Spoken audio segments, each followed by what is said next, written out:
मी शुभेच्छा दिल्या याचा अर्थ ये नहीं कि नवनीत राणा शांत हो गई। शेर शेरनी अगर शांत भी है तो डकारना कभी भूलती नहीं, याद रखना। पुणे लोक आमचे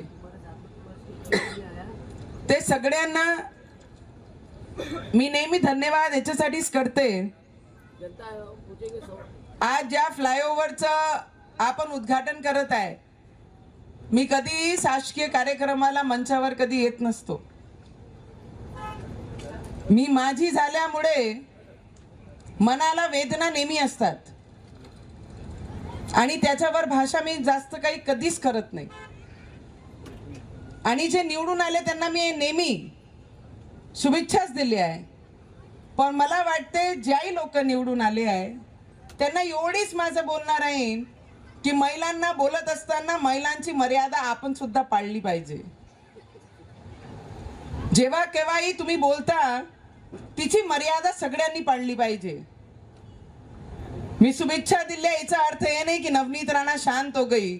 शेर शेरनी अगर शांत भी है तो डकारना कभी भूलती नहीं, याद रखना।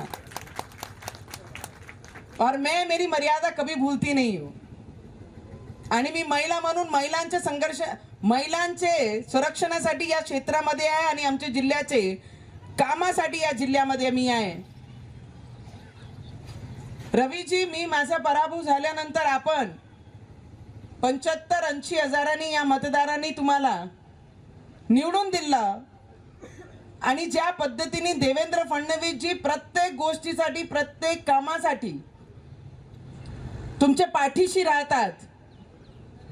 देवेंद्र साहेब आमचे माझे दादा आहे, मी त्यांची लाडकी बहीणच आहे आणि खूप स्वाभिमानाने अभिमानाने सांगते, अरे जेव्हा राज्यसभेला ठोकर मारली, दुसऱ्यांच्या दारी मी कधी गेली नाही, तर विचार करा मी माझ्या विचारांची खूप पक्की आहे।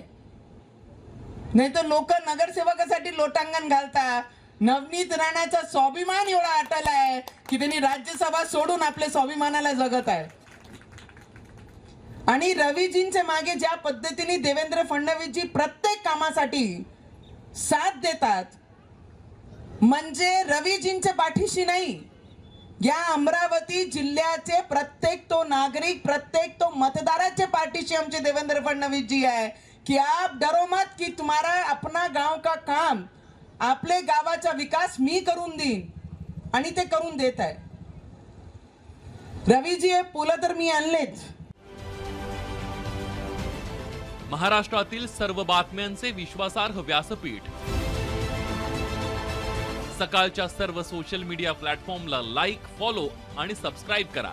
तसंच सर्व नोटिफिकेशनसाठी बेल आयकॉन प्रेस करायला विसरू नका।